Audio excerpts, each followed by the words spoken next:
Hey folks, welcome to Hey Adora, your queer She-Ra podcast. I'm Force Captain F, they, them. And I'm Princess Jenny, she, her. And today we are discussing the Seagate, or Adventure! Yes! Oh my goodness, so much adventure! So many new characters to love! I actually counted the number of adventures in this, so I'm really proud of myself for doing that. Oh yeah. I am proud of you too, and also the number of Adora's cocky gay smirks is getting a little out of control. As it should, you know. The Seagate is Season 1, Episode 5, written by Sonia Warfeld, storyboard by Polly Guo and Mickey Quinn, and directed by Jan Bennett. Nice. So here we are. Here we are. We're in the council room. Yeah, we're back in the Bright Moon War Room, and ostensibly Glimmer's 1 week of grounding is up because she is now back at the table. Yep, and she's actually proposing some pretty decent strategies. Like, you're seeing why she was commander, not just soldier. Yeah. So she has a pretty decent idea. Also, but can I just start with a second? I love the fact that, like, she's totally on point now. She's ready to be taken seriously as a military presence in the war room. Yep. Who would like to go first besides Glimmer? Yep. You know, she stands up and she's very serious and she's like, Your Majesty, your royal momness. Let me present my official royal suggestions. Not at all casually. No nepotism. I'm an official participant. Yeah, I am part of this squad. Yes. Yeah, and I love when she's like me, because that was definitely me. That was definitely me at school. I was like, I have the answer. Please call on me. I need attention. Oh, I know the answer to this. Glimmer is laying out who Mermista is, what her kingdom is in Selenius, why she would be such a great catch for the Princess Alliance. Totally. And Selenius definitely just sounds like some sort of like nasal spray to me. Yeah, it's not the most epic name for a sea kingdom, I will give you that. In fact, I kind of think that it would have been better if the little town with the swarthy seaside bar where they have to go get prepped should be called Selenius, and the epic kingdom where the Seagate is, where they need, to make friends with the ruler, should be Seaworthy. Yeah. Seaworthy is such more of an epic, sea kingdom name. Oh, definitely. Definitely. But, that ship has sailed. That's, But, let's get back to Glimmer in the war room. Yeah. Angie's a little worried. It's a treacherous trip. But with She-Ra, a boat, and an experienced sea captain, we can conquer anything. This is definitely, like, one of my favorite jokes. It's the, with She-Ra, with X. Yes. We need this. With X and Y. We're also going to need this. With X and Y and Z. It's such like an old, like... Oh, yeah. It uses the comedic threes. Yes. Things are always funny when they're in threes. Yes. Such a classic. It is a classic. Although later, once they are on the boat, it really doesn't seem like they do need an experienced sea captain. It seems like they just needed a map.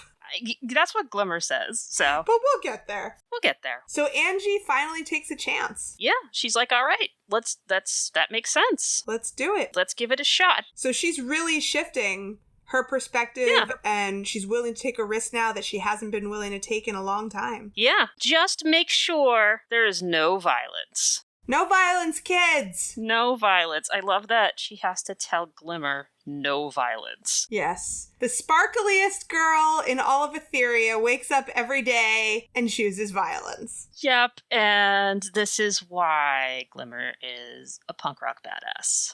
Oh, yeah. So we have some credits. Da-da-da-da-da, things are happening, yeah! And then where do we find ourselves? In Seaworthy. Yeah. So, I'm not sure if this is an intended pun. It reminded me of an Arrested Development when Lucille's boat is called Seaward, because she was a C-word. I mean, I've seen a few episodes of that show, but I never really got into it, so. It was a joke on the phrase the C-word, because she was the C-word. And then so I'm like, is this called Seaworthy because it is like seaworthy? The whole town? Just the bar. Just trying to figure out if it's the name of the local lesbian bar. That's all. I think it's the name of the town. All right. Wait, to the town and the bar? No. Seaworthy is not the name of the bar. What's the name of the bar? I don't know the name of the bar because we only see them on the inside of the bar. We don't see the outside of the bar, so we never see the bar sign. But the town that they are in trying to get a boat to take them to Selenius is the town of Seaworthy. Okay, so it's a lesbian seaside town then. Yes. So let's get into what this seaside, cool-ass, ruffian, seaport-type bar has going on. So how would we describe this music? It's like seaside music, like there was an accordion. Yeah, playing. It was like bagpipey or accordion-y. Yeah. I mean, like, Scottish? Are Scottish people known for sailing, particularly? I don't think so. I don't think so either.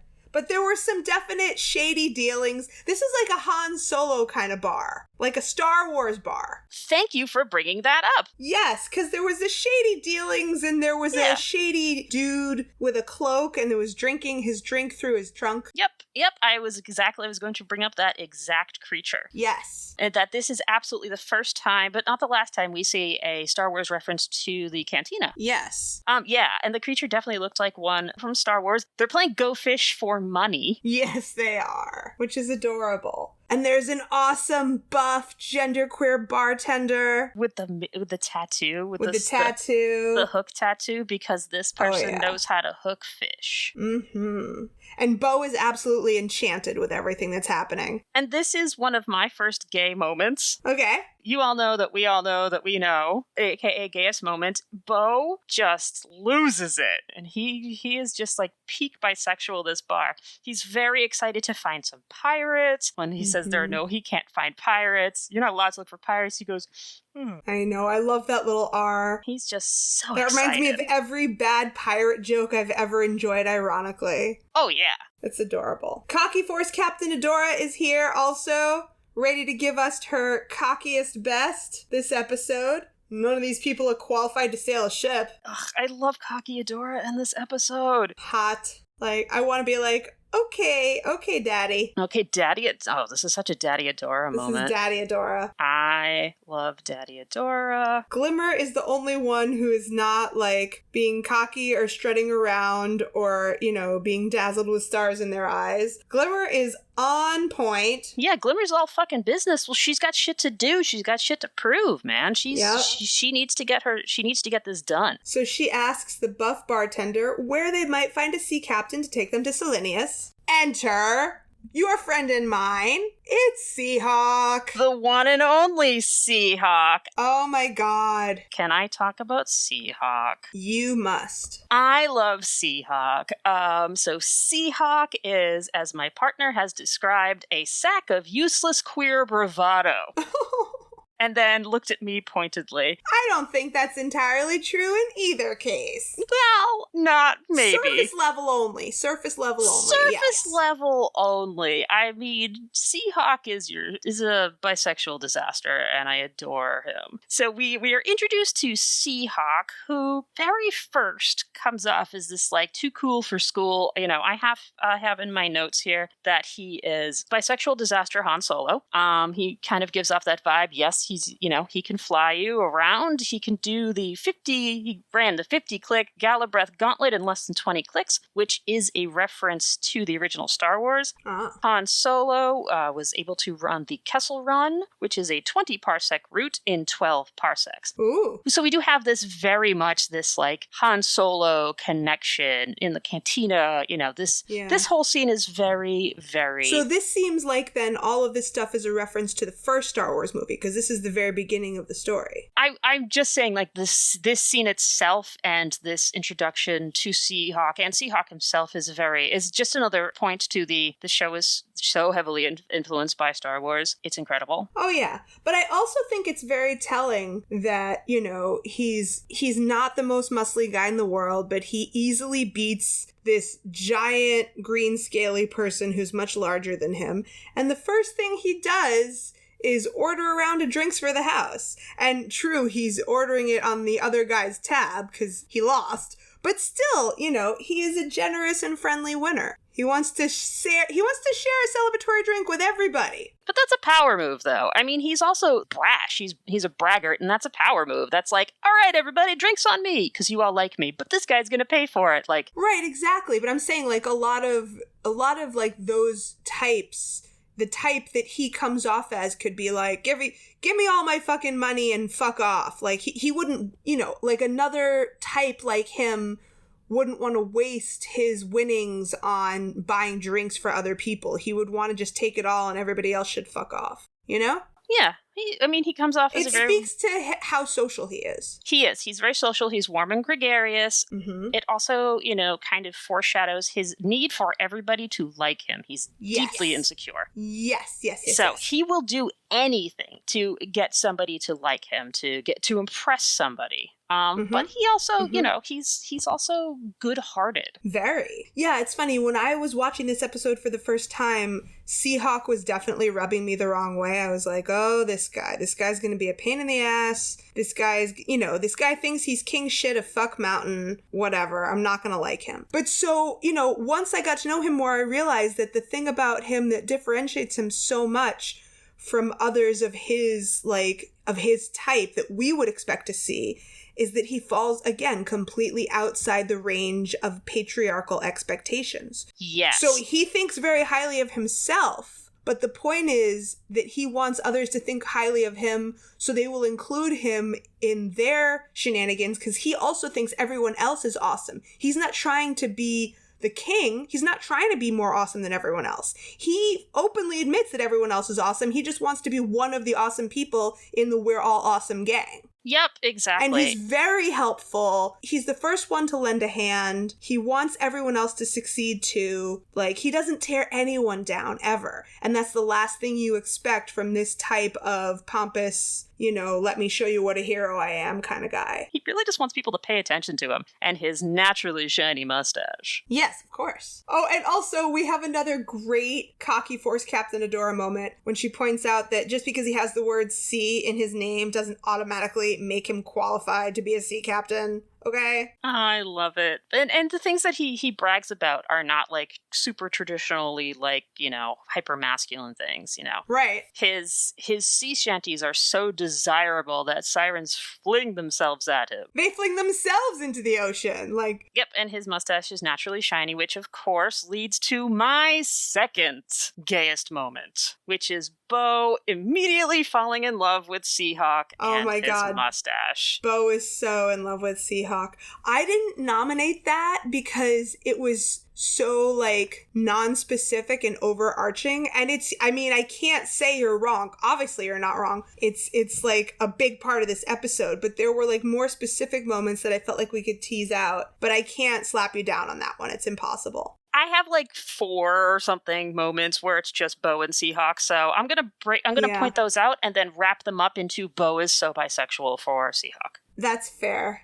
Bo is bi for Seahawk. That's our hashtag for this episode. Bo is bi for Seahawk. Yes. Actually, my first Gayest Moment nomination also comes up in this moment. At least this is the moment I chose to stop and talk about it. We all know that Seahawk's outfit is also hella gay. I would wear the fuck out of that outfit. Yeah, so let's talk about his shirt first of all. His shirt has a very wide, low-cut, square neck, and he's got this little bandana at the top that's serving no purpose. It's just decorative. And then just below the square neck of his shirt, there's just a thin strip of fabric, and then there's another open triangle. It's a boob window. He does have a boob window.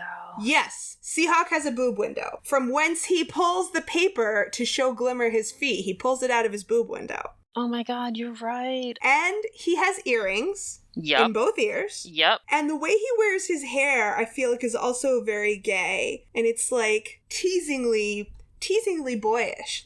Hello, boys. I love bisexual sailors, you guys. Oh, yeah. I really love. Plus, there's nothing more bisexual than a sailor. Oh, speaking of his neckerchief, speaking of his hanky, I do want to bring this up because it is, on brand for me and the podcast, that according to the hanky code, which if you are unfamiliar with the hanky code, it was a code developed in the mid 20th century for people that were in the closet or, within the community, but weren't particularly...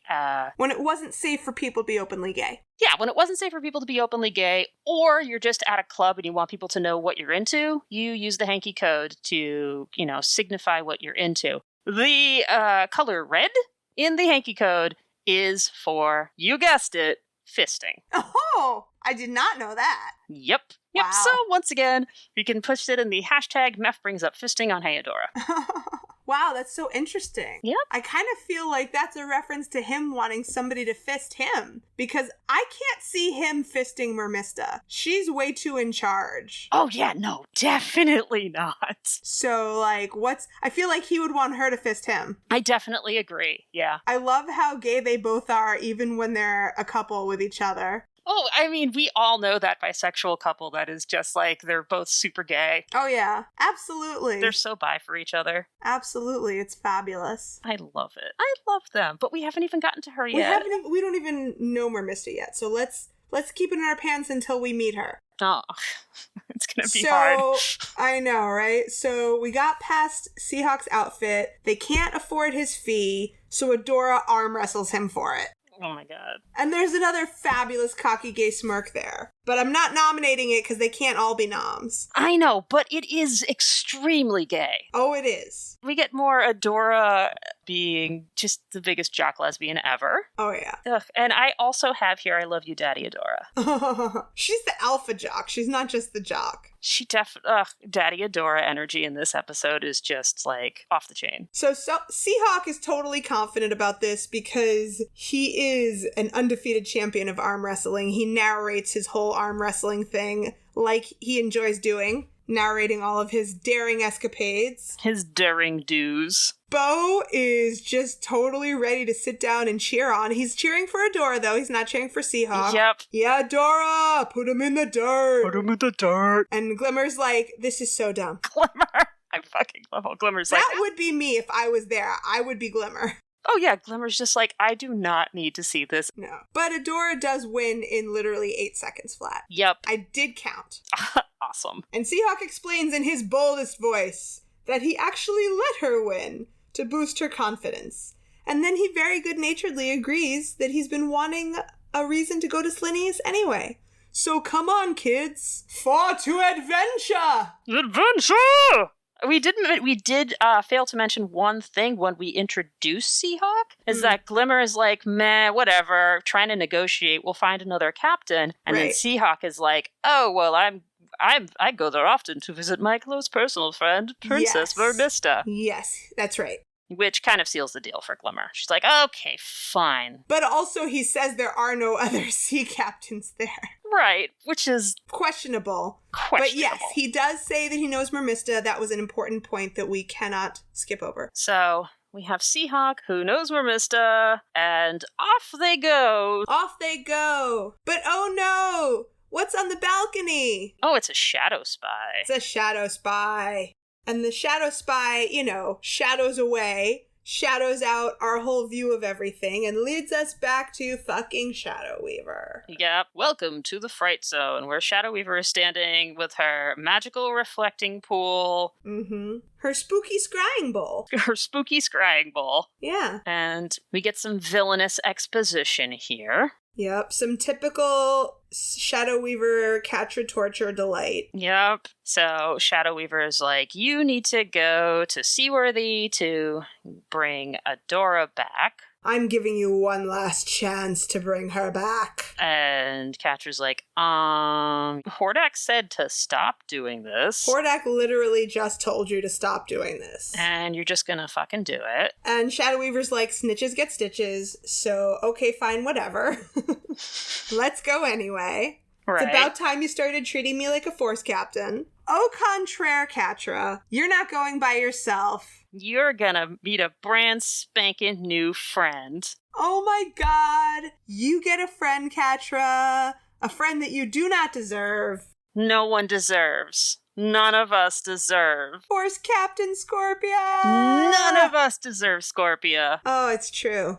What are some things we love about Scorpia? Everything. Everything. Everything. But a few things that I could specifically name, if we want to get into it for like a hot second. Brave, loyal, great hugs. Great hugs. And unbeatable positive attitude. Oh, and Scorpia is like a lovely example of situational irony. Oh, yeah. Because when we first meet Scorpia, we do the whole villainous shadow thing, which you've seen before. But then what comes right out of her mouth first? Kitty! Kitty! And she runs over, just so you know, I'm a hugger. Yep. And then we all lose our shit because it's the cutest. And Scorpia, we do not deserve Scorpia. I know. It's so great because, like, Scorpia's first move is to physically lift Catra off the ground in a hug.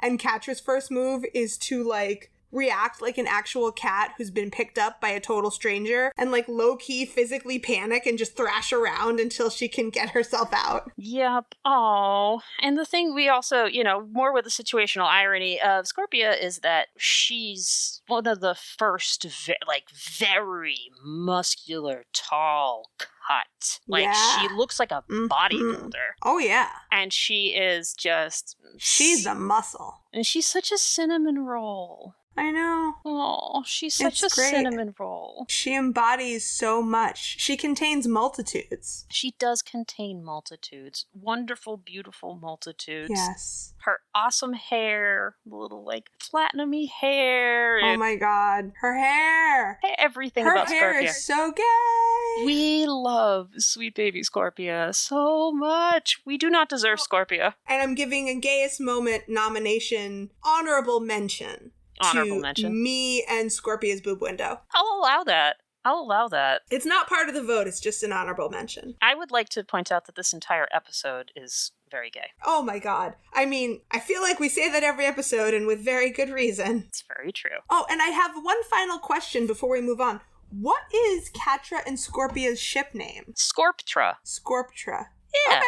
Sure. Scorptra. That's much better than what I was imagining. What were you thinking it was? I was thinking, like, Scatra, which would be terrible. Nope, that's bad. Yeah, Scorptra. Yeah, that totally works. I've just never heard it. I've never heard anyone refer to them as in a ship name way. Fair. Okay, mystery solved. All of this conversation has happened in Shadow Weaver's inner sanctum, and so even meeting this co-captain that's going to babysit her, Catra can handle that as long as she's getting a real vehicle this time, right? Cut to the Horde ship. Horde ship. Yes. Just Horde boat. Just the Horde ship. Just the Horde boat. Scorpia, of course, loves boats. Scorpia loves everything, man. She's got the joie de vivre. Oh, she's so positive. The wind in your hair. The ocean for miles and miles on every side. Watery death awaiting at the slightest mishap. I feel like that took a weird turn. I know, but she's still so positive about it. I know, but like, she is. That's what I call living. Yeah, but Catra really needs you to shut up, dude. Yeah, because Catra is a cat, and cats and water are like two unmixy things. Yes. And now for another round of Catra cannot accept basic human kindness and doesn't even know what the shit is happening when someone tries to give it to her. Oh. It's a recurring theme. That's a recurring theme, yeah. I mean, granted, Scorpia overdoes it a little. Yeah, we can pep that one up. But, like, Catra has absolutely no idea. It's like, what the fuck are you actually doing right now? Oh. Scorpia's just trying to make her feel better from her seasickness. Yep. Focus on me.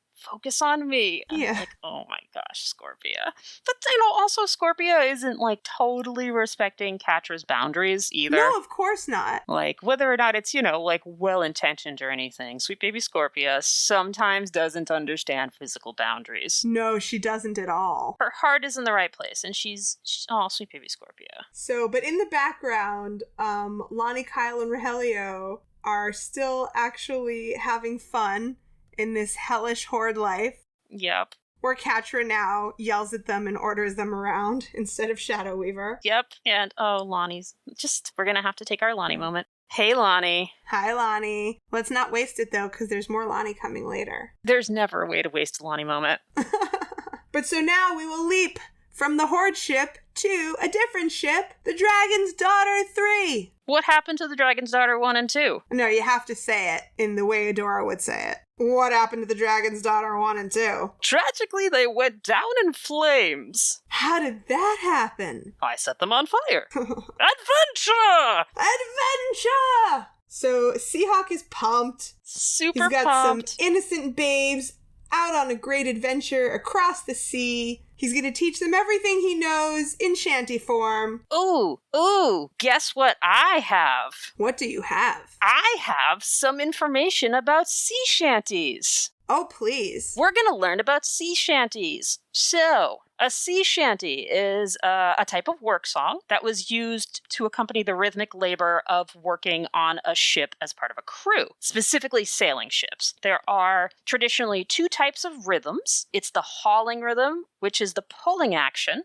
or the heaving rhythm, which is the pushing action. So most sea shanties that you hear are using those two particular rhythm sets. That's so interesting. Yeah. And it makes me think I've never actually heard a sea shanty. Oh, well, we're going to have to listen to some sea shanties. And one of the really interesting things that the sea shanty does, like every work song, so a work song is a song that is traditionally used to set the rhythm of the work that you're doing in a group. So everybody is doing the work at the same rhythm and the pace of the work. Yeah. I mean, it makes total sense, but like, you know, the way Seahawk is singing his sea shanties, they're just big epic songs about adventures at sea. Yes, but it absolutely 100% makes sense that he is going to teach them how to sail using the sea shanty. That's true. And here's a list of some totally awesome sea shanties if you want to check them out. Okay. So Holloway Joe, Drunken Sailor, which folks probably know. I totally know that one. Yeah. What shall we do with a drunken sailor? Yeah.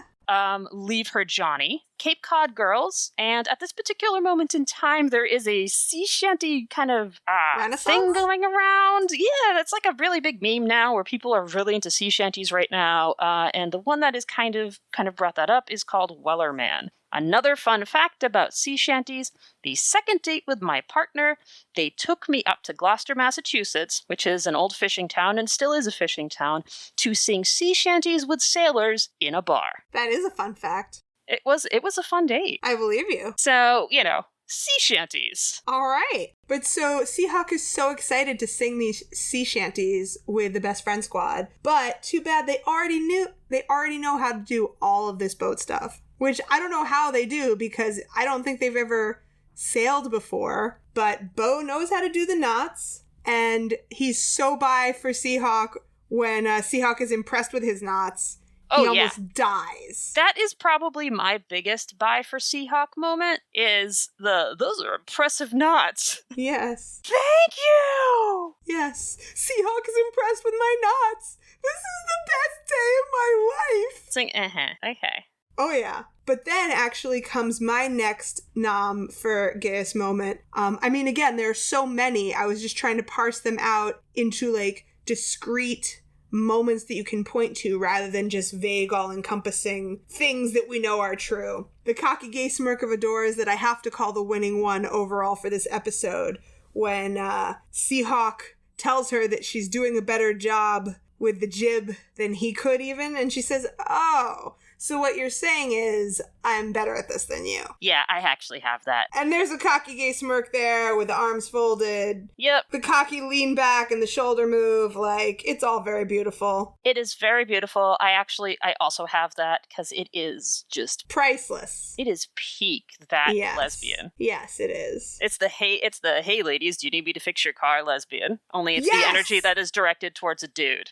So poor sad Seahawk feels unimportant and irrelevant. And he says, "What do you even need old Seahawk for?" Turns out they just need his map. So I actually, we skipped ahead. We skipped over something I want to talk about, which is we actually do get to hear one of Seahawk's sea shanties. Oh, yeah, we do. So, up to this point in the show, it's very much kind of told in a linear way. Visually, it's told more like a straight story. Whereas in this, we have them burst into song, which, okay, fine.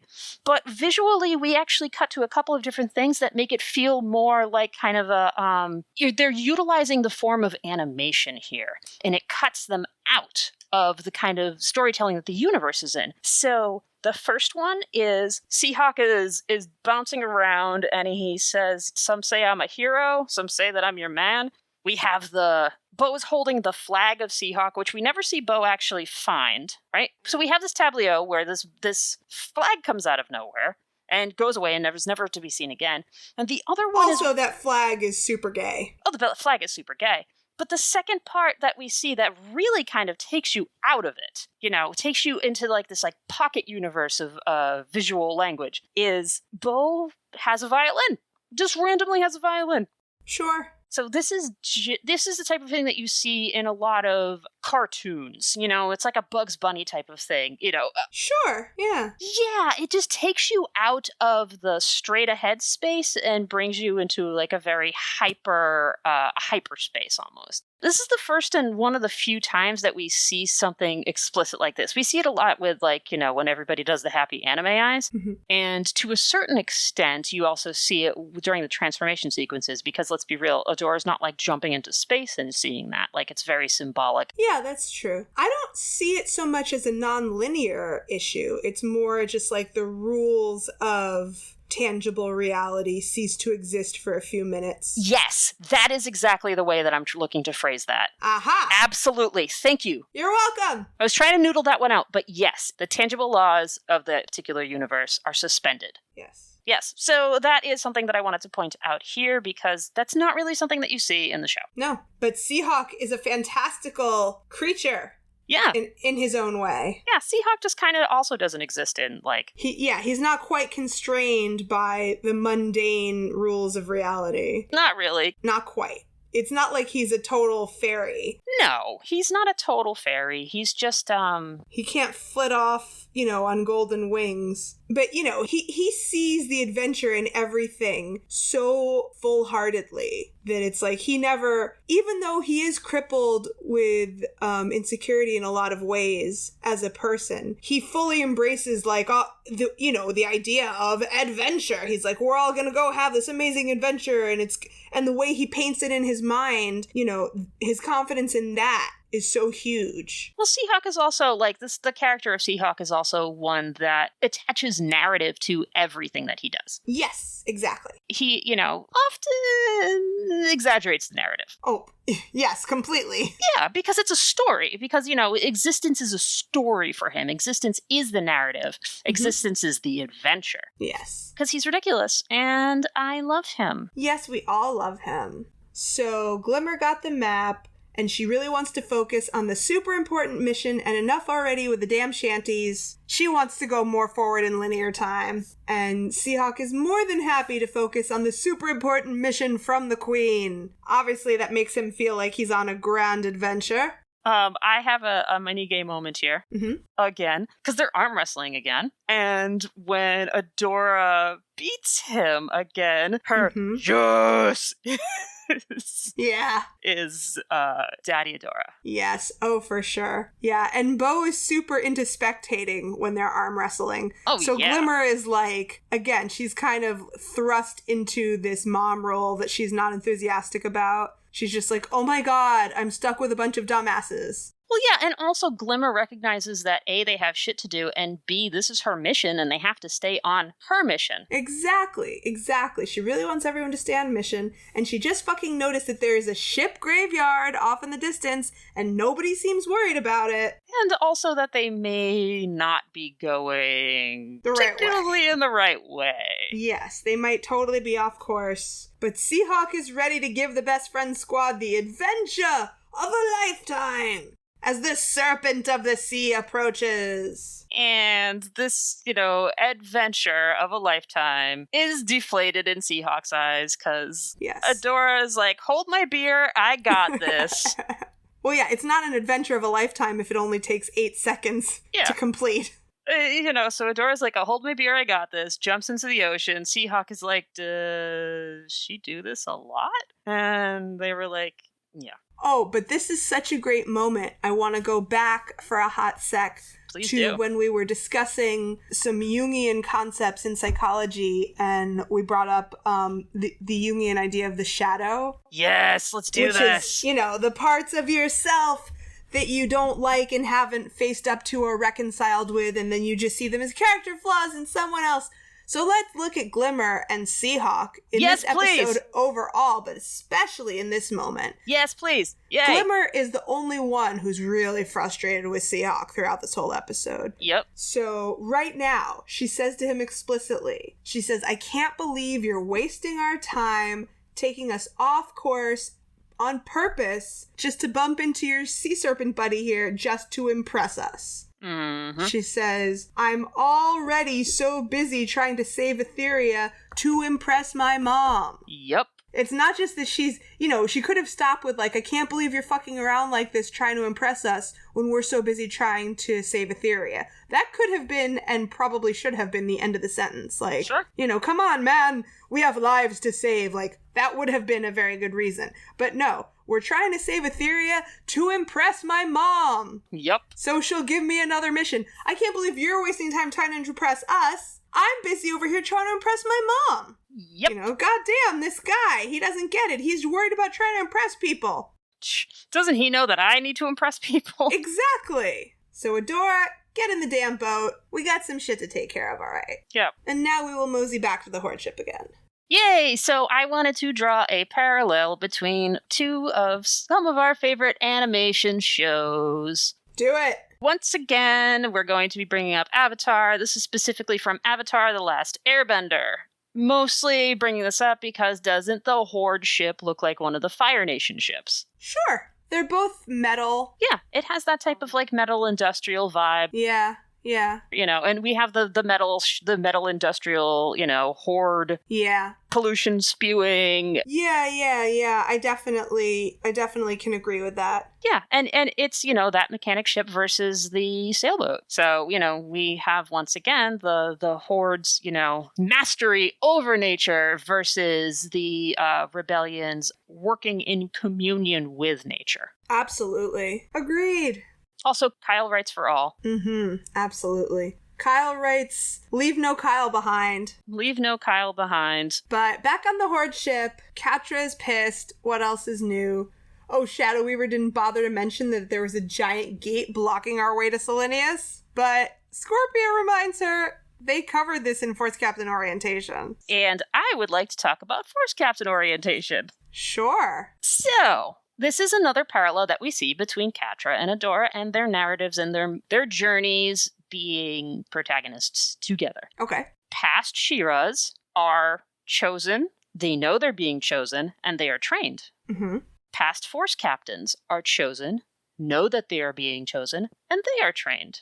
Both She-Ra / Adora and Force Captain Catra / Catra have their jobs thrust upon them. That's true, they both don't get any training. So they both don't get any training, they're both kind of thrown in there, and therefore kind of have to learn on the job. They both have very unorthodox paths through their careers. We'll look at this in careers, and because of this end up being the most successful Force Captain and the most successful She-Ra.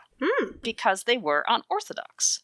That's a very good point. I am going to draw a parallel between this and one of the best shows of all time that has ever existed, Buffy the Vampire Slayer. Yes! We also see this kind of trope of the unorthodox training leading to the kind of the best of them of all time. Yes. It's established that, Buffy doesn't have the same, long-term training that other people that are Slayers do, in terms of being found when they were young and being trained when they were young before they were, right, called to be the Slayer. And because of that, the unorthodox path that Buffy takes leads her to be the most successful Slayer of all time. Right, because she's not constrained by her expectations of how it's supposed to be. Yep, and we have that with both Catra and Adora. So that is true. That is a good insight, my friend. Thanks. I mean, anytime I get to talk about Buffy, I will. Oh, same, obviously. Same. Yeah. Oh yeah, we know. We know, yeah. And in fact, later in this episode is some fairly heavy-handed Buffy Faith parallels with Catradora. Yes. Oh, yeah. But we'll talk about that when we get there. Totally. So we have, Catra being like, all right, fine, you know what? Fuck it. If we didn't know about the gate, then let's just try to get through the gate. Let's just do this. Fuck it. We're here, we're gonna do it. And of course, meanwhile, Lonnie, Kyle, and Rogelio are having fun in the background, laughing in the boat. Aww. Which Catra does not approve of, because they should be doing boat things. Yep. Whatever boat things are, look busy, But really, she just feels left out, I think. So definitely. It makes her sad when she sees them having fun without her. Yeah. Oh, but she can't have fun. Or at least she does not think that she can have fun. No. So, rah, rah, rah, find us a way in, morons. And so, okay, here's the other thing. It's the ocean, Yes. right? Like, how come, like, they can't just, like... Oh, I know, right? Like, this is the only place. I thought about that quite a bit, too. Right? Did they, like, here's the secret backdoor to Selenius? Like, I know, right? if this was, like, properly scouted, like, maybe the Horde would have been able to find a way to get there? I don't know. Like, this gate is impenetrable. And it's the only place you're allowed to attack. Which, yeah, exactly. Which I will concede to, you know, the internal logic of this in the episode is that they have to get there in a particular time frame. Showing up this way in this route would get them there the same way. Like, they're anticipating getting there at the same time as Adora, so they can get Adora. So I will, you know. I don't think they knew Adora was going to be there ahead of time. Yeah, they did. They did? The Shadow Spies said, oh, you know. Right, of course they did. Right, they had to go to the part where Shiro was going to be. Exactly. So they're like, well, you know, this is probably the fastest way to get there. Of course. But, like, yo... I know. I mean, I just let it go because it's one of those things that, like, you have to let it go. So fuck it. Let's go back to the Dragon's Daughter. Dragon's Daughter! Because it's docking. It's docking at Selenius. It is docking at Selenius at the back door. It's docking at the back door. And immediately they notice that some things seem to be amiss. Like, where are all the castle guards or literally anyone at all? Right? There's nobody there. Except for one panting guy who comes running up to greet them. Like, literally the only castle guard. Yep. This poor guy. He's yelling, "Halt!" from, like, 100 yards away. And then, like, "Halt!" from 75 yards away. "Halt!" Like, we really believe in you, buddy. You keep coming. Yeah. Keep saying halt as long as you need to, even though nobody's moving anyway. We have halted. Yes, they are halted. But so he does bring them up to Mermista's chambers, throne room, whatever that is. Yay! And we get to meet Mermista! Hi, Mermista. Hi, Mermista. Okay, so definitely have a crush on Mermista. Oh, yeah. Get in line. Oh, yeah. No, she's like Mermaid Aubrey Plaza. She's awesome.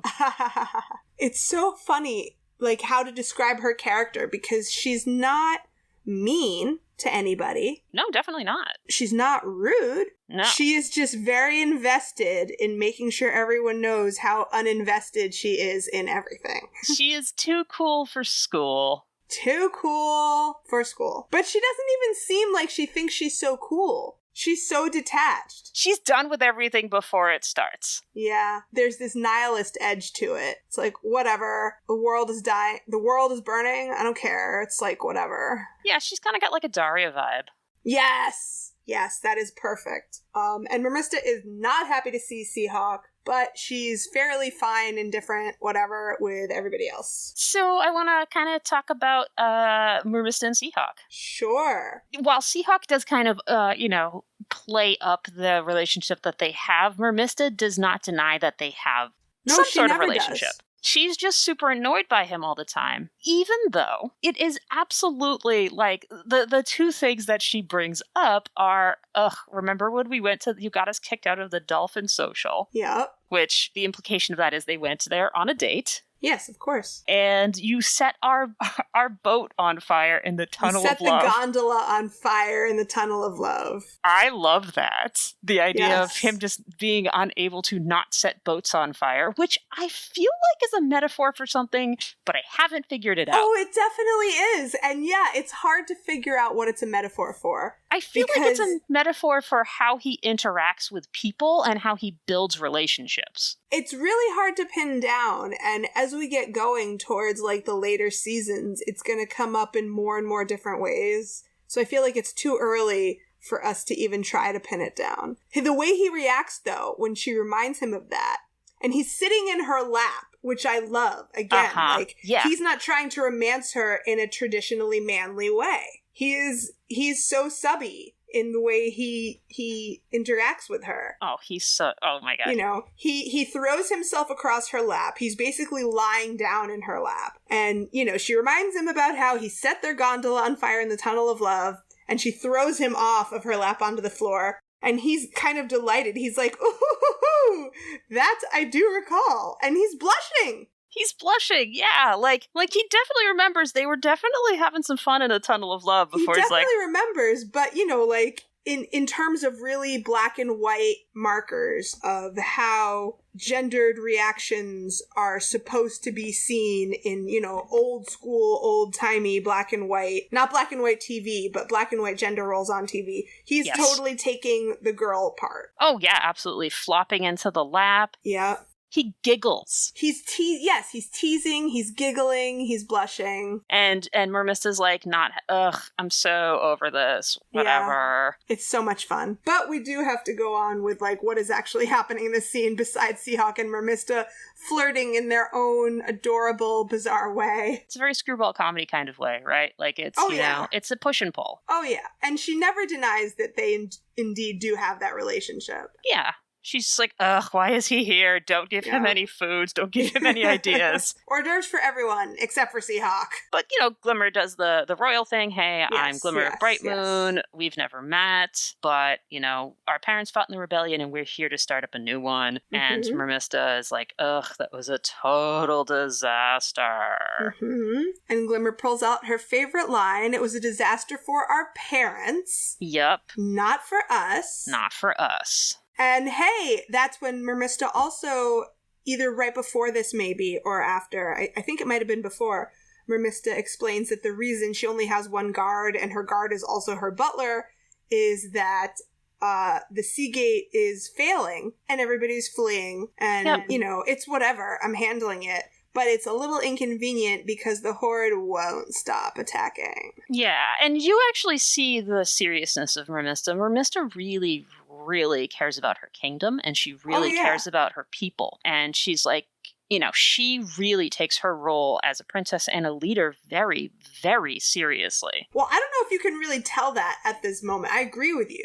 I think the way that it's animated, you can, because she definitely has this very kind of solemn look that's not like her, I'm too cool for school. And is like, if the Horde tries to attack us, we're pretty much dead. So, you know, if she was too cool for school, it would be like, you know, she's saying, I'm handling it. It's just kind of inconvenient. Yeah, I mean, when she says I'm handling it, she turns away from them and gazes out the window. And maybe that's because she doesn't want to see anybody... She doesn't want anyone to see her having potential serious emotions on her face. Exactly. And she takes this very, very fucking seriously. Yeah, she does. And that's a fantastic opening for Glimmer to be like, yo, the Horde is exactly why we're here. So we can help you save your kingdom, and then you can totally join us in the Princess Alliance. Doesn't that sound great? And Mermista is like, why should I help you? Bright Moon has never helped me. Yeah, she's skeptical. And Seahawk, of course, tries to sing about it. And Mermista shuts him down hard in, like, literally 2 seconds. Immediately. No shanties. No shanties. Not happening. I love that Bo was like, I thought she liked you. Oh, we have a rich and complicated past. Yes. And that's when we get to, you know, their rich and complicated past of them, you know, absolutely doing romantic things together, and definitely have an on again, off again, screwball, will they, won't they, tensiony, fun goodness. I have written in my notes at this part that Seahawk flings himself across Mermista's lap like a fuck boy. B-O-I, boy. Oh, have you seen the edits, the fan edits online of Seahawk without a mustache? No. Oh my god, they're ridiculous. I don't know if I want to see that. He just straight up looks like a hipster lesbian.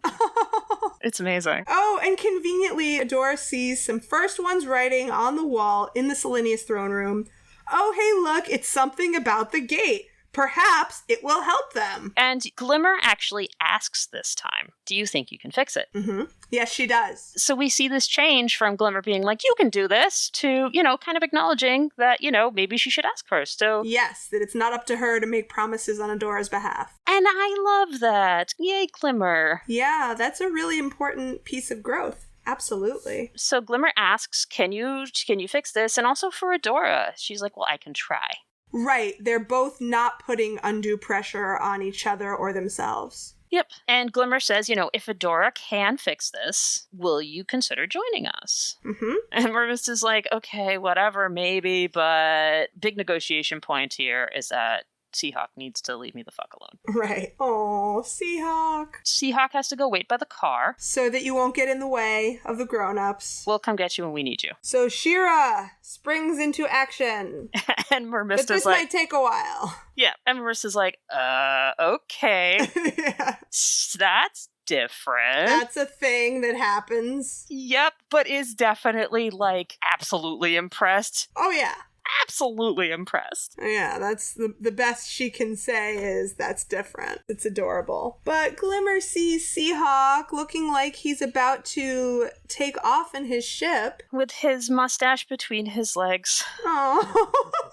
Okay, maybe not that. No, I love that. That's perfect. Beep, beep. Nobody likes me. People liked me at home, and when I first moved here, all the things that I did at home people liked, but they don't like it when I set my boats on fire. He's sad. He just wants to fit in and have friends. He's doing it the way he knows how to do, which is wrapping them into his fun stories. Yeah. Not everybody wants to live in a story. Sometimes you just want to live in the world. That's true. But they have an awesome heart-to-heart, and they both bolster each other's spirits. Yeah, because they both realize that maybe if they weren't always trying to prove things to other people, they would actually be able to be happier, fitter, more effective, etc., etc. Also, Seahawk really bolsters Glimmer's spirits about the fact that she is a good leader. Yeah. And she doesn't have anything to prove because she's already doing a good job. Yep. And he never gets her name right. Oh, yeah. Shimmer, Sparkles. Yep. I love it. So they're back on track, the two of them. It's adorable, the two of them together. And She-Ra's still doing her thing with the Seagate when the Horde attacks. Dun, dun, dun. Dun, dun, dun. And of course, She-Ra just needs a little more time. So you gotta keep him busy, guys. Yep. And Catra says pretty much the exact same thing to Scorpia. Keep those fuckers busy, because I have plans. Oh, goodness. We know what her plans are. Her plans are to fuck with She-Ra. Yeah. Those are always her plans. Yep. And now we get to the part of the show where Catra and She-Ra pretty much do their own thing while everybody else fights the battle. Yes. But before we even get to the Catra-Dora battle part, we have some other fun things going on. We have Mermista turning into a mermaid. Yup. Which is fabulous. Yup. Oh, and waterbending. Yes! We have waterbending. We have Bo also leaping into action and being the, highly skilled and critically necessary normal guy. Yep. Oh, and he gets to live out a little bit of his pirate fantasy by propelling himself down the sail of the Horde ship by tearing into it with his bow. Yep. And then riding it down, like in Goonies. Yep. Hey, you guys! That's a great moment for him. You can tell he loves it. Oh, yeah, totally. And then there is, a pretty righteous, knockdown, drag-out fight. Oh, yeah, with him and Lonnie. With him and Lonnie, who just... Oh, yes.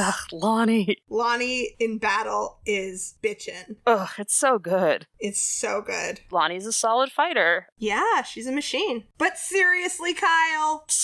Oh, he trying. Kyle writes. He always tries, and then by virtue of him trying, he ends up making everything worse.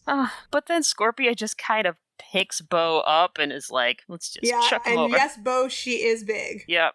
Oh, you're big. And she just flicks him away like a bug. Yep. Which is pretty fucking awesome. And also ironic, considering she is a scorpion. I had not thought about that. I don't even think of scorpions as bugs. Well, they're not bugs. Yeah, I'm saying they're creatures. They are creatures. They're terrifying. I love how powerful she is. She just flicked him. Like he's something on her fingertip. Yep. It's stuck to her fingertip and you just kind of flick it away. Yep, and she's just like, see ya! Mm-hmm. She doesn't even need to say a word. Yeah, and it's the one thing that I like about when we see Scorpia fighting, she's fighting because she knows she needs to fight, right? There's nothing, she doesn't come at things with malicious fury. That's true. She's not looking for any gratuitous violence. No, she's just like, all right. And she certainly wasn't trying to kill him. She wasn't aiming for anything. She was just she's doing what you're supposed to do in a fight, which is end it as quickly as possible. Exactly. But oh no, Bo's still in trouble now. He's headed for this very big, very scary fan. What will happen to Bo? Oh, Seahawk swoops in like a pirate and saves him and puts his arm around his waist and looks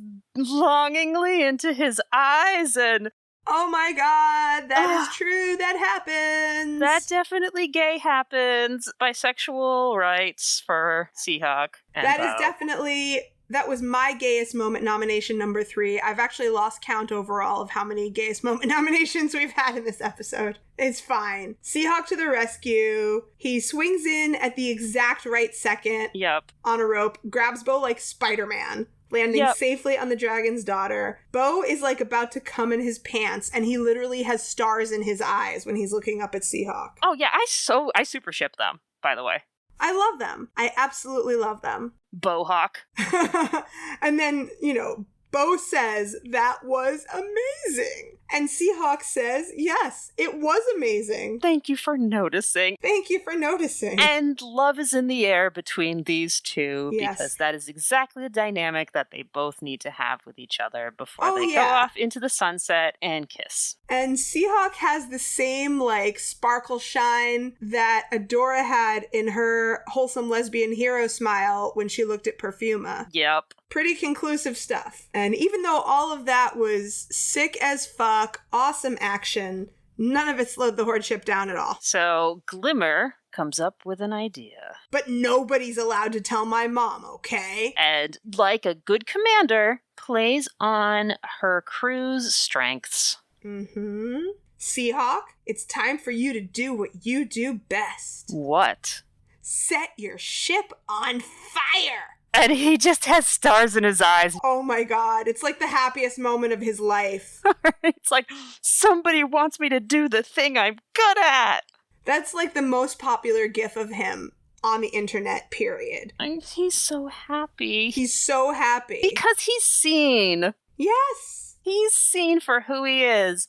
Yes. A disaster bisexual sailor who likes to set things on fire. And finally, people need him to do what he does. Oh, and he loves feeling useful because he loves to be part of a team. Yeah, he just wants to be part of the team. He doesn't need everyone else to be small so he can feel like he's bigger. Oh, he just wants to be as big as them. Yeah. He just wants to be part of a Knights of the Round Table situation. Sweet baby Seahawk and your shiny mustache. He's the bomb. We love Seahawk. Yes. But meanwhile, Lonnie and Kyle are shooting giant green lasers at the Seagate. Oh no! And of course Adora's struggling. Yep. So that's a perfect time for Catra to show up. So now we get to the gayness. Yes. Ugh, these two. Yes. These two. Time for some angsty gayness. This is the first time they see each other face to face since Adora left. Yeah. And their dynamic, while a little bit more antagonistic, still hasn't changed very much. I mean, you're not wrong. It's a lot more antagonistic, I would say. Well, it's a lot more antagonistic. They recognize that they're on separate sides of things, but Catra and Catra is so deeply wounded. Yes, and yeah, exactly. It's the first time seeing your ex-girlfriend after you broke up, and it was a bad breakup, but you still have the remnants, you still have the behavioral patterns. You still have the feelings. Yeah, and the behavioral patterns that you always had. You fall into your rhythm. It's just a bitchier rhythm. That's true. That's a good assessment. Yeah, they still have their rhythm. It's true, because Catra is still teasing Adora the way she's always teased her. It's just, more malicious now. She's sitting on the sword, taunting her, because she knows that Shira is a captive audience here. She's got nowhere to go. She can't walk away. Right. And also, she knows that she would anyway. She knows that she would be, she would be the focus of Adora's attention anyway. That's true. And so, I'm sorry, I just want to point out one little moment that is very telling for Catra's emotional state is when Catra, shows Adora her Force Captain badge and she says, now that you're gone, I got your promotion. Yep. And Adora just says, congratulations. And you can see that Catra does not like that. No. Catra wants Adora to be jealous, to want to come back. Yep, and then Catra says, isn't this thing you wanted the most in all of the world? Mm-hmm. And that's so, that's so coded. Hasn't this all gone on long enough? And Adora's like, no, baby, I told you I can't come home again. I can't come home, baby. And so that's when Catra loses whatever cool she actually had and starts attacking for realsies instead of just toying with her like a cat. Yeah, the claws are out now. Yeah, and they're sharp. And they are sharp. Yeah. And heartbroken, out of control Catra is the perfect time for another Gayest Moment nomination. Oh, let's hear how you phrased yours, because I will tell you how I phrased mine, because obviously this is one of the gayest moments. Well, yeah, I mean, it's very simple. Yeah. This is what you left me for? Yes. Dress-up games and a light show, and your new best friends are nowhere to be seen. But it's really just, this is what you left me for. See, mine is, yes, this is what you left me for, but it's also the way that she jumps around her and she cradles her face. And it's so intimate. Of course. It's and she's behind her doing it. She's not looking her in the eye. She's like holding her face and whispering in her ear. Yeah. This is what you left me for? When did you get so weak? Yeah. And it's just like, yo, you could just say this to her face, but no, you're like holding her behind her. That's true. Saying it like, yo, come on. Like, yes, we've already established that you're very touchy-feely, but this is very, very intimate. Yeah. And again, I feel like a lot of the core back and forth about like the this is what you left me for is a very strong parallel to Buffy and Faith. After, for those of you who haven't seen Buffy, I'm sorry. You should go see it. Otherwise, your life might be a meaningless void. I don't want that. I don't want that to happen to you. Okay. Within the show, Buffy is the chosen one, but there is a fun little plot thing where Buffy dies. When the Slayer dies, another one is chosen, but Buffy comes back to life. So there are now 2 Slayers when there should be 1. Yes. Wackiness ensues. There was another Slayer. She died. So then Faith was called. So Faith is Buffy's shadow. Interesting. Yeah. So Faith is Buffy's shadow. They also have insane sexual tension. Oh my god. So much sexual tension. And Buffy and Faith are their antagonistic sexual tension relationship has been said is an influence on the relationship of Catra and Adora. And there are very particular moments that you can see that. So the writers of She-Ra and the Princesses of Power have tweeted pictures of Buffy and Faith and acknowledged that they were watching Buffy, specifically watching Buffy Faith scenes while they were writing Catradora scenes. Yes. So it's 100% confirmed. Yes. But so Faith's deep insecurity is, she betrayed Buffy, obviously. She did something very bad, possibly unforgivable. Buffy had to attack her. She really had no choice. Faith almost died. She was gone. She came back. She woke up from the coma she was never supposed to wake up from. And she spends, her next 2 guest episodes freaking out about, I thought you stabbed me for that guy you were so in love with. And now I come back and find that you've hopped onto the first meat stick you saw in college. Mm-hmm. It's really why, why didn't you ever want me? You were so in love with that beef stick, but you weren't really, because here's another beef stick, just as easy to replace him. This is bullshit. This is what you replaced me for. This is what you left me for. This is what you replaced me for. Yeah. Exactly. And the feels are deep, people. Deep feels. So yeah, this is absolutely almost verbatim, honestly. Yes, exactly. You can absolutely see the influence here. And you're going to see it in so many more places, and we will absolutely be pointing it out. It's a strong theme. It's a very strong theme. One thing that I wanted to point out visually, when they do the close-up on Catra's face, you see Catra's 3 freckles. We see from the beginning in the character design that Catra has freckles. Super cute, but also, I noticed this, that the freckles are a visual nod to whiskers. I agree, 100%. Because she has exactly 3 on each side. Yep, in the same pattern, but does not have whiskers. No, that would be way too much. Yeah, that would take Catra out of Catgirl and into furry, which, if that's your jam, rock it. But that's, do not believe that is the intention of the character designers. No. All of the characters on this show who have animal body parts, it's strictly a below-the-neck situation. Yeah, well, I mean, Catra has cat ears. Oh, well, you're right. But their faces, they always have human faces. Yes, they have human faces and human noses. Yes. Okay, so we've covered that crazy, hot, angry sexual tension between Catra and Adora. But just when Catra's really getting into her stride, Mermista comes and waterbends her out of there. And Bo is also riding her back, but I feel like he's just there for the ride, because what can he do? Yeah, no, I think she saved him, and I think that's why he's there. Yeah. So Bo's been saved twice. Yes. And actually, this is the first, overt, conscious choice heterosexual moment that I've seen on the whole show, is Mermista blushing over being, in a tight bodily embrace with Bo in the water. Huh. Did you notice that? I thought she was blushing because She-Ra thanked her. But she was looking at Bo when she was blushing. Huh.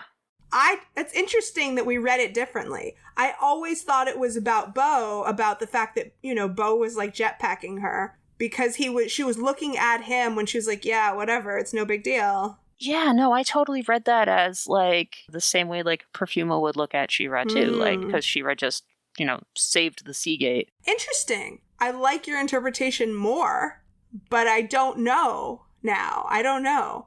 I would love it if people would tweet at us at HeyAdoraCast and tell us what you thought. Yeah. Who was Mermista blushing because of? Was it Bo or was it She-Ra? I'm going with She-Ra. I'm taking my firm stance on that one. Okay. I love when she jumps out of the water, her mermaid tail turns back into legs, and she has those amazing sneakers. I love Mermista's, she wears sneakers. Yeah, I love her sneakers too. Got, sick, high tops. Yep. So, yay, She-Ra fixes the gate. Everything is hunky-dory. They're in Selenius. And yes, the Horde shenanigans are up now because Seahawk and Glimmer send the flaming dragon's daughter straight at the Horde ship, and everyone jumps to safety right before fiery death happens at sea. Kaboom. Well, fiery death of a ship. Fiery death of 2 ships. Yes. No people die. They all jumped away. Big kaboom at sea. Yep. And now, with all those distractions out of the way, She-Ra can finally finish healing the gate. Yep. And Mermista is like, wow, that's cool, but... I'm totally over it. But yeah. She's not. No, it's just, I love that line. Wow, it was cool. But I'm totally over it. Totally over it. That's Mermista. If she shows one moment of enthusiasm, she has to immediately follow it up with, oh, but I'm over it now. It's no big deal. I'm done with this. Yeah, I'm not I wasn't invested in whatever. She just really wants everyone to know that she's not invested in anything. Totally. Whereas Seahawk wants everybody to know that he's so invested in all of the things. Oh my gosh. Yes. And also I noticed that She-Ra was a lot more confident about healing the Seagate than she was about healing the plants in Plumeria. Yes. And I wonder how much of that was about the fact that nobody was pressuring her. No one was assuming 100% that she could do it. She just said, I'll try. Yes, and she did. She gave it a shot. Or if it's just the fact that, healing a gate is not the same as healing a living plant. That's what I was thinking. I was thinking because it's a more mechanical thing, and she... for all we knew, she was able to read in the technical specifications of the Seagate in the first one. She's like, oh, this is tied to the runestone. The connection is broken. So if I just put, That's true. Maybe she was just feeding the runestone more raw power. Yeah, she was able to okay, it's cool. So this is how I can fix it. So I will go try to do this. That makes sense. Instead of being like, I don't heal. Sure, I can lift this wagon and hey ladies at you, but... Oh yeah. But let us not forget, in the meantime, that the Horde kids are all floating away, and Scorpia grabs Catra by the scruff of her neck. Oh. Because that's what friends are for. Catra's a little soaked cat, and is so grouchy. Yeah, she's pretty grouchy. But she should be glad to have a friend who will drag her away to safety. Oh, sweet baby Scorpia. I know. Loyal, brave, great hugs. Great hugs. But now that the Seagate is restored, all of our hero friends, all of our rebel friends, are congregating down at the dock. Yep, so they're all they're down at the dock. Mermista is so nonchalant when she's like, ugh, I guess you're gonna need a new ship. Yep. I guess you can have one of mine. And they cut to this great shot of the guard just, like, with the same kind of attitude as Mermista of the, like, I don't really give a crap, breaking the champagne glass, christening the ship by breaking the glass on it. Yeah. Like, there's no ceremony to it. He's just, like, looking dead ahead, takes the glass. Yeah, it's just like, yeah, whatever, smash, it's Boom. Christened. And then cut to Seahawk, who is having all of the feels. Every single feel that Seahawk can have is happening right now. Oh my god, it's almost like he's gonna physically explode. He's finally being, he's seen, right? Yes, he's being recognized and valued. Yeah, and also she's like, whatever, you can have one, I guess I like you. Just don't set it on fire. And he's like, no promises! Yes, of course. I love that. Gotta be me, bitch. Yeah, he's being honest. Oh, of course he is. He's an honest person. Well, he does have his little deceptions now and then in the name of trying to create adventure. Adventure! Yeah, he's not dishonest. He's just a storyteller. But, yes, this is the perfect moment for him, now that he has just been gifted a new ship by his ladylove, for him to intercede on Glimmer's behalf and tell Mermista what a brave and strong captain she is, and that Mermista should totally join the Princess Alliance. Yeah, and he gets Glimmer's name right. He does. It's the first time. Because they see each other, and they're friends. Yes, they work together. And they recognize each other's strengths, and because of that, they were able to recognize their own. Mm-hmm. And they were able to work through insecurities together. Yes, it's fun to be friends with friends. Aw. So Mermista's in. She's like, and she actually gets serious here. She kind of drops the too cool for school for a second and is like, yeah. The Horde just almost destroyed my home. I want to fight them. And then kind of goes back into sarcasm land. And it's like, plus I want to be on the, Plus your friend here is a Valkyrie. Yeah, and I kind of want to be on that side of want her to be the on equation. my side. Yes. Yeah, so. Huzzah! Oh, okay, yeah. So Seahawk says, and I'm so glad because I wrote this and I'm looking at a transcript right now and he does say Excelsior. Did he say that? Yes. When they're all, instead of yelling adventure, when they're all celebrating, everyone's like, yeah, hurrah, he says Excelsior, huzzah. I'm like, oh my god. I did not pick up on that at all. Yep, because I was listening for adventures. Of course. I did an adventure count. Oh, of course, you mentioned. And to my counting, and if this is incorrect, please feel free to tweet us at HeyAdoraCast on Twitter, or you can also hit us up on Instagram at HeyAdoraCast, and let me know if I'm right or not, but I've counted 7 instances where Seahawk says adventure. I mean, that seems like a bare minimum. I would agree. In this episode, I would agree that it's certainly not less than that. Yeah. Smashing! Excelsior! And then Bo and Seahawk break into shanty together. Yes. Both very excited, exuberant people about having friends, and the best friend squad on the sea. Oh my gosh, they're very excited to have a shanty together. And here is another instance where Bo ends an episode talking about the best friend squad. Yeah. Sweet baby Bo! So we have so many new friends here, y'all. We do! Oh my god. We've got Seahawk and Mermista and Scorpia. You guys! Oh my god! And so many wonderful people. So many friends. Seahawk and Mermista. Don't forget about Scorpia and that hot bartender. Okay, well, Jenny! Yes, Meph! What did we learn today? We learned a panoply of things, some of which include cocky Adora is so gay and so hot, but also a total dumbass. I love dumbass Daddy Adora. Yeah, and we love it. Like, how long would she have kept arm wrestling if no one stopped her? I just wonder. She would not have stopped.